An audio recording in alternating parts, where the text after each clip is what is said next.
আবার একটা নতুন ক্লাস নিয়ে চলে এসেছি আমি।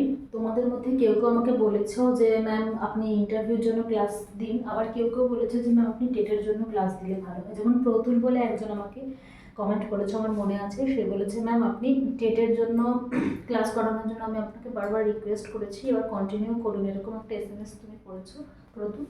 তোমার জন্য শুধু একা নয়, আরও যারা অনেকে টেটের জন্য প্রস্তুতি নিচ্ছ তাদের জন্য কিন্তু আমি ক্লাস দেওয়া অলরেডি শুরু করেছি, তোমরা খেয়াল করে থাকবে। আমি বাংলার কিন্তু অনেক জটিল জটিল বিষয়, জটিল জটিল বানান এগুলো নিয়ে ইন্টারভিউ প্লাস টেট এক্সাম প্রত্যেকটা ক্ষেত্রেই এটা কাজে লাগবে। একটা জিনিস তোমাদের বুঝতে হবে যে টেট ইন্টারভিউ আর টেট এক্সাম কিন্তু দুটো আলাদা জিনিস নয়, দুটো ওতপ্রোতভাবে জড়িত। তোমরা এক্সামে যেটা ফেস করছো ইন্টারভিউতে সেম জিনিস ফেস করতে পারো, সেজন্য তোমাদের প্রত্যেকটা জিনিসই পড়ে যেতে হবে। তাই আমি শুরু করেছিলাম যেগুলো, সেটা হচ্ছে তোমাদের জন্য বাংলা একদম বর্ণমালা থেকে শুরু করেছি। সত্যি কথা বলতে অনেক বর্ণমালায় অনেক বিষয় থাকে যেগুলো কিন্তু অনেকের অজানা থাকে, আমারও কিন্তু প্রথম প্রথম সব জানা ছিল এমনটা নয়, সেগুলো জেনে যেতে হবে। এজন্য আমি পুরো বর্ণমালা থেকে ধরছি, যেহেতু প্রাইমারি লেভেল তাই প্রাইমারির মতো করে পড়ানো বা বোঝানোর চেষ্টা করছি। এবার আমি তোমাদের চেষ্টা করব যে আস্তে আস্তে টেট প্লাস ইন্টারভিউ পুরোটাকে কভার করে এগিয়ে চলা। তোমরা আশা করি সাহায্য পাবে। আজকে আমি তোমাদের আমার খাচ্ছিলাম কিছু বিষয়, আমি কিছুটা ক্লাস অনেকটা ক্লাস দেওয়ার পরে কিন্তু আবার থেমে আমি ক্লাস করিয়েছি অন্য টেট এক্সামের জন্য।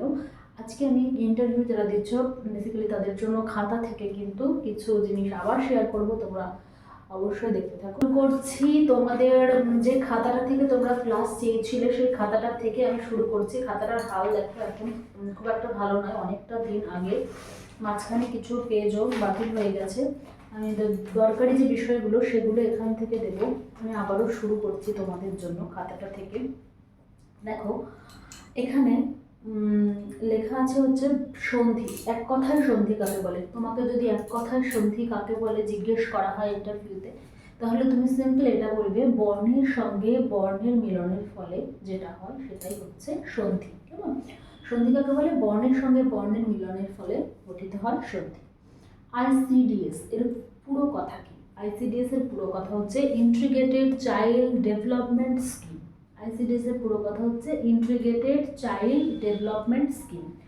নেক্সট কোশ্চেন হচ্ছে, খুব ভালো কোশ্চেন, বিদ্যাসাগর কোন ভাষায় সাহিত্য রচনায় বেশি জোর দিয়েছিলেন? এটা কিন্তু তোমাদের জানতে হবে। বিদ্যাসাগর কিন্তু ভার্নাকুলার ভাষায় সাহিত্য রচনায় বেশি জোর দিয়েছিলেন। আচ্ছা বেশ, বাস্তুতন্ত্র কি?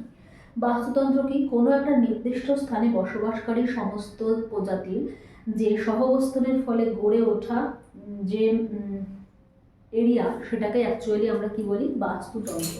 তাহলে কোনো স্থানে বসবাসকারী জীবের মধ্যে পারস্পরিক উপাদানগুলির দ্বারা যে বসতি গড়ে ওঠে সেটাকে অ্যাকচুয়ালি আমরা বলবো বাস্তুতন্ত্র।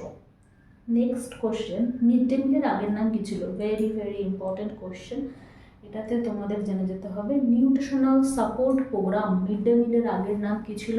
Nutritional support programme. আচ্ছা, পেডাগগি। পেডাগগি কথাটির বাংলা তর্জমা কি? পেডাগগি কথাটির বাংলা তর্জমা শিক্ষণ বিদ্যা। প্রতিটা কোশ্চেন কিন্তু খুব ইজি, কিন্তু এগুলো জেনে যেতে হবে। এগুলো না পারলে বা তৎক্ষণাৎ মনে না করলে কিন্তু একটা ব্যাড ইমপ্রেশন তৈরি হতে পারে, তাহলে এগুলোকে বারবার বারবার করে তোমাদের আওড়াতে হবে। পেডাগগি কথার অর্থ হচ্ছে শিক্ষণ বিদ্যা। নেক্সট কোশ্চেন, রবীন্দ্রনাথ ঠাকুরের একটা দেশাত্মবোধক গান বলো, বা অতুল প্রসাদ সেনের একটা দেশাত্মবোধক গান বলো, বা কাজী নজরুল ইসলামের একটা দেশাত্মবোধক গান বলো। এরকম তোমাদের প্রতিটা কবির যে পপুলার কবি আছেন তাদের যে লেখনী আছে সেগুলো কিন্তু ভালোভাবে জেনে যেতে হবে। যদি রবীন্দ্রনাথ ঠাকুরের দেশাত্মবোধক গান বলা হয়, সবচেয়ে বড় উদাহরণ হচ্ছে আমাদের জনগণ মন অধিনায়ক জয় হে, তাই তো? যেটা আমাদের জাতীয় সঙ্গীত। আচ্ছা, মাস্টার দা সূর্য সেনের ফাঁসি কবে হয়? মাস্টার দা সূর্য সেনের ফাঁসি কিন্তু হয়েছিল কোন তারিখে? 12ই জানুয়ারি, যেটা আমাদের জেনে রাখতে হবে, কারণ এটা কিন্তু একটা ভারতবর্ষের প্লাস বাংলার ক্যালেন্ডারে একটা স্মরণীয় দিন, 12ই জানুয়ারি। এবার একটা শব্দার্থ বলছি। স্থাণু শব্দের অর্থ কি? স্থাণু শব্দের অর্থ হচ্ছে শিব। শিব, স্থাণু শব্দের অর্থ শিব। তোমরা ভাবছো যে ম্যাম সব কিছু মিলিয়ে মিশিয়ে কেন বলছি? অ্যাকচুয়ালি আমার এটা কিন্তু যখন আমি প্রিপারেশন নিচ্ছিলাম তখনকার খাতা, কিন্তু প্রতিটা জিনিস কিন্তু ইম্পর্ট্যান্ট, সেগুলো আমাদের মিলিয়ে মিশিয়ে বলা আছে। আমি যখন প্রশ্ন তোমাদের কাছে থ্রো করছি তোমরা সাথে সাথে উত্তরটা ভেবে নাও, ভেবে নিয়ে তোমাদের মনে মনে তোমরা উত্তরটা দিয়ে দেখো আমি যে উত্তরটা বলছি তার সাথে কতটা ম্যাচ করছে, তাহলে বুঝবে তোমাদের প্রিপারেশনটা কীরকম হয়েছে, তাই তো? এবার দেখো পরবর্তী কোশ্চেন, প্রচুর প্রশ্নে আমার ঠাসা, এগুলো প্রতিটা জিনিস একটার সাথে রিলেটেড বলেই কিন্তু আমার ইন্টারভিউতে সফল হতে সাহায্য করেছিল এই খাতাটা বিশেষ করে। আর আমি ইন্টারভিউতে তোমাদের আগেও বলছি 9.67 মার্কস পেয়েছিলাম। পুরো ওয়েস্ট বেঙ্গলে আমার র্যাঙ্ক ছিল 119, আর আমার যে ডিস্ট্রিক্টে আমি অ্যাপ্লাই করেছিলাম সেখানে আমার র্যাঙ্ক ছিল কিন্তু 14। তবুও কিন্তু অনেক দূর, বাড়ি থেকে অনেক দূর আমাকে থাকতে হয়, স্কুলের অনেকটা সময় আমাকে ইনভেস্ট করতে হয়, তারপরেও আমি চেষ্টা করি তোমাদের জন্য ভিডিও দেওয়ার। মাঝে মাঝে কিন্তু আমি ভিডিও আনতে দেরি হয়, অনেকে SMS করো, অনেকে কমেন্ট করো আমাকে, তার জন্য আমি দুঃখিত, কারণ অনেকটা সময় আমাকে স্কুলে থাকতে হয়, অনেকটা জার্নি করে, ট্রেন জার্নির পরে এসে। নেক্সট কোশ্চেন তোমাদের যেটা বলছি সেটা হচ্ছে, ভারতের প্রথম রাষ্ট্রপতি কে ছিলেন? উত্তরটা কি হবে তোমরা সবাই বলো। ভারতের প্রথম রাষ্ট্রপতি রাজেন্দ্র প্রসাদ। আচ্ছা বেশ, এবার দেখো বাংলার 3টি যুগ বিভাগ, যারা বাংলা অনার্সে আছো বারবার করে বলছি বাংলা সাহিত্যের ইতিহাস খুব ভালো করে জেনে যেতে হবে। বাংলা সাহিত্যের যে যুগ বিভাগ রয়েছে, প্রাচীন যুগ, মধ্যযুগ, আধুনিক যুগ, এগুলো কিন্তু জেনে যেতে হবে। 3টে স রয়েছে, এই 3টে স-এর পার্থক্য কি আমি আগের দিন উচ্চারণ বলে দিয়েছিলাম। তালব্য স, মূর্ধন্য স, দন্ত স। উচ্চারণের পার্থক্য কোথায়? তালব্য স উচ্চারণ করতে গেলে আমাদের জিহ্বা তালুতে স্পর্শ করে উচ্চারিত হয়, তালব্য স তালুতে স্পর্শ করে। এদের উচ্চারণের স্থান অনুযায়ী এদের উচ্চারণের পার্থক্য ঘটে, এটা তোমাদের বলতে হবে, কেমন?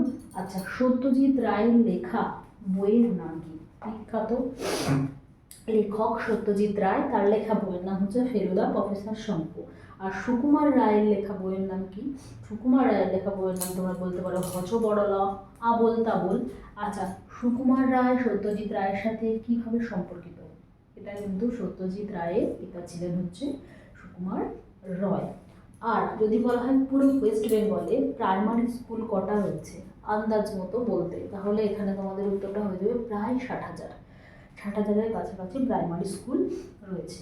আচ্ছা, এখানে আর একটা কোশ্চেন হচ্ছে টিএলএম আর এলটিএম পুরো কথা কি? টিএলএম এর পুরো কথা হচ্ছে টিচিং লার্নিং মেটেরিয়াল, আর এলটিএম এর পুরো কথা হচ্ছে লার্নিং টিচিং মেটেরিয়াল।